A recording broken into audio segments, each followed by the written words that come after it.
राधे राधे दोस्तों, हमारे चैनल चतुर्वेदी ज्ञान ज्योति में आपका हार्दिक स्वागत है। दोस्तों, आप सब कैसे हैं यह बताने के लिए कमेंट बॉक्स में जय श्री राधे जरूर लिखें। राधे रानी की कृपा से आपका सब मंगल होगा। दोस्तों, आज हम आपको अक्षय नवमी यानी आंवला नवमी का महत्व, व्रत पूजन विधि और व्रत की कथा सुनाएंगे। दोस्तों, आप वीडियो को पूरा देखें, इससे आपको आंवला नवमी व्रत व पूजन की संपूर्ण व सही जानकारी प्राप्त होगी।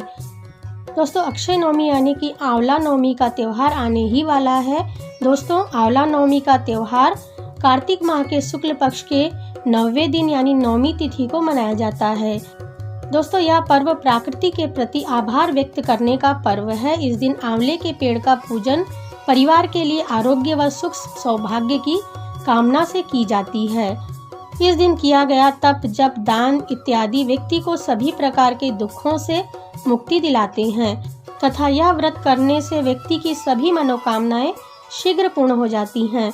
दोस्तों, हमारे शास्त्रों के अनुसार अक्षय नवमी के दिन आंवला नवमी के दिन आंवला के वृक्ष में भगवान विष्णु एवं शिव जी का निवास होता है। मान्यता है कि इस दिन आंवले के पेड़ के नीचे बैठने और भोजन करने से रोगों का नाश होता है। दोस्तों, आंवला नवमी पर आंवले के वृक्ष और वृक्ष के नीचे भोजन करने की प्रथा की शुरुआत करने वाली माता लक्ष्मी जी मानी जाती हैं। एक पौराणिक कथा के अनुसार एक बार माता लक्ष्मी पृथ्वी पर भ्रमण करने आई थीं। धरती पर आकर उनके मन में इच्छा हुई कि वे भगवान विष्णु जी एवं शिव जी की पूजा एक साथ करें। माता लक्ष्मी जी ने सोचा कि भगवान नारायण और शिव जी का पूजन एक साथ कैसे हो सकता है। तभी उन्हें ध्यान आया कि श्री हरि की प्रिय तुलसी और शिव रूप बेल के गुण एक साथ आंवले के वृक्ष में होते हैं। आंवले के वृक्ष को विष्णु और शिव का प्रतीक चिन्ह मानकर मां लक्ष्मी ने आंवले के वृक्ष की पूजा की। पूजा से प्रसन्न होकर भगवान विष्णु और शिव जी प्रकट हुए। लक्ष्मी माता ने आंवले के वृक्ष के नीचे भोजन बनाकर भगवान विष्णु जी और भगवान शिव जी को भोजन करवाया। इसके बाद स्वयं भोजन किया। तभी से आंवला नवमी का त्यौहार मनाया जाने लगा। दोस्तों, आंवला नवमी का व्रत मुख्य रूप से महिलाएं ही करती हैं। महिलाएं अपने परिवार की सुख शांति व समृद्धि के लिए यह व्रत पूजन करती हैं। दोस्तों, आइए हम आपको पूजा की विधि बता देते हैं कि पूजा आप कैसे करें। आंवला नवमी के दिन आंवले के पेड़ के पास साफ सफाई कर लें। दोस्तों, इस दिन आंवले के पेड़ की पूजा करनी होती है। यदि आंवला का पेड़ आपके घर के पास नहीं है तो आप एक छोटा सा आंवले के पेड़ की टहनी को घर पर लाकर उसकी भी पूजा कर सकते हैं। पूजा में आप क्या लें यह हम आपको बताते हैं। पूजा की सामग्री हम आपको बता देते हैं। इस पूजा में आपको आंवले के वृक्ष की टहनी लेनी है। 1 लोटे में पानी, 1 लोटे में दूध ले लें। रोली, मौली, चावल यानी अक्षत, गुड़, बतासे, सफेद जनेऊ, धूप, दीप, माचिस ले लीजिए। कुछ पैसे भगवान को चढ़ाने के लिए ले लीजिए। यदि आप ब्राह्मण को दक्षिणा देना चाहते हैं तो वह भी ले लें। सुहाग सामग्री भी आप इस पूजा में चढ़ाने के लिए ले लीजिए। आप साड़ी, ब्लाउज भी पूजा में चढ़ा सकते हैं या फिर केवल ब्लाउज पीस भी पूजा में चढ़ा सकते हैं। आंवला नवमी के दिन सुबह सूर्योदय से पहले उठ जाएं और स्नान कर लीजिए। सभी महिलाएं एक जगह पर पूजा के लिए एकत्रित हो जाएं। किसी आंवले के वृक्ष के नीचे सभी महिलाएं मिलकर पूजा करें या फिर आंवले के पेड़ की टहनी मंगाकर उसे गमले में लगाकर उसकी पूजा कीजिए। आप पूजा के लिए पूर्व दिशा का मुख करके आंवले के वृक्ष को जल दें। इसके बाद आंवले के वृक्ष को दूध, मौली, रोली, अक्षत, गुड़, बतासे, आंवला फल हो तो उसे भी चढ़ा दें। थोड़े से पैसे भी वृक्ष को चढ़ा दें और सुहाग की सामग्री चढ़ा दें या फिर ब्लाउज पीस का कपड़ा हो तो उसे भी चढ़ा दें और आंवले के वृक्ष के पास दीपक जलाकर रखें।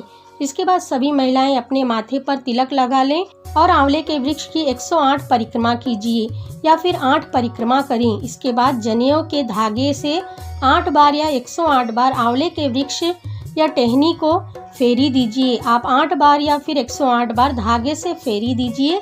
अगर सफेद धागा नहीं हो तो मौली सूत से भी आप आंवले के वृक्ष या टहनी को फेरी दे सकते हैं। इसके बाद सभी महिलाएं आंवले के पेड़ के नीचे बैठ जाएं और आंवला नवमी की कथा सुनें। इस कथा को सुनते समय चावल या फिर गेहूं के दाने हाथ में ले लीजिए कथा समाप्त होने के बाद आंवले के पेड़ को चावल व गेहूं जो लिया है आपने हाथ में उसे अर्पित कर दीजिए। दोस्तों इसके बाद यदि आपने पंडित को बुलाया है पूजा के लिए तो पंडित को आप ब्लाउज पीस और दक्षिणा दे दें। इस प्रकार से आप आंवला नवमी का व्रत पूजन करें। दोस्तों आइए हम आपको आंवला नवमी की कथा सुनाते हैं। आंवला नवमी की वैसे तो कई कथाएं प्रचलित है, लेकिन हम आपको अति प्रचलित पौराणिक कथा सुनाते हैं। इस कथा को आप पूरा सुने, अधूरा ना छोड़ें। दोस्तों यह व्रत पूजन संतान सुख की प्राप्ति के लिए भी किया जाता है। दोस्तों माना जाता है कि भगवान श्री कृष्ण ने आंवला नवमी के दिन ही कंस मामा का वध किया था और वृंदावन गोकुल की गलियों को छोड़कर मथुरा गए थे। यही वो दिन था जब उन्होंने अपनी बाल लीलाओं का त्याग कर कर्तव्य के पथ पर कदम रखा था। इसलिए आंवला नवमी के दिन से वृंदावन परिक्रमा आरंभ हो जाती है। दोस्तों आंवला नवमी की कथा इस प्रकार से है। काशी नगर में एक निसंतान धर्मात्मा वैश्य रहता था। वैश्य व उसकी पत्नी बहुत दुखी थे क्योंकि उन्हें कोई संतान नहीं थी। एक दिन वैश्य की पत्नी से एक पड़ोसन बोली, यदि तुम किसी पराये लड़के या लड़की की बलि भैरव बाबा के नाम पर चढ़ा दो तो तुम्हें पुत्र की प्राप्ति होगी। यह बात जब वैश्य को पता चली तो उसने इस बात को अस्वीकार कर दिया, परंतु उसकी पत्नी मौके की तलाश में लगी रही।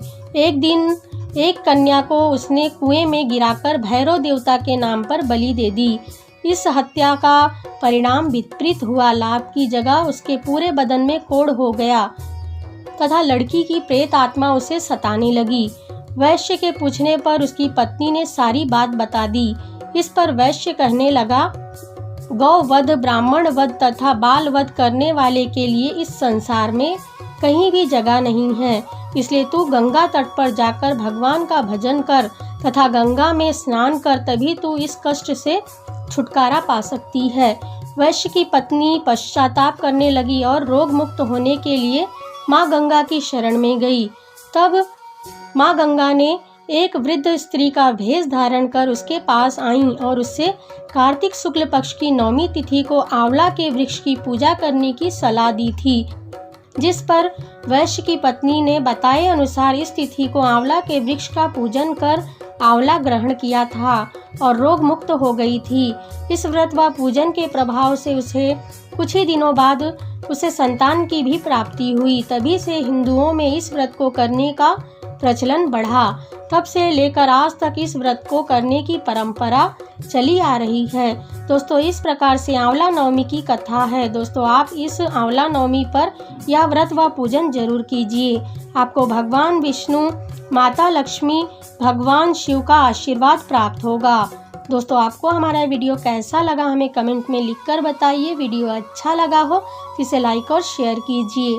हमसे जुड़े रहने के लिए हमारे चैनल को सब्सक्राइब करके रखिए। वीडियो देखने के लिए आप सभी का धन्यवाद।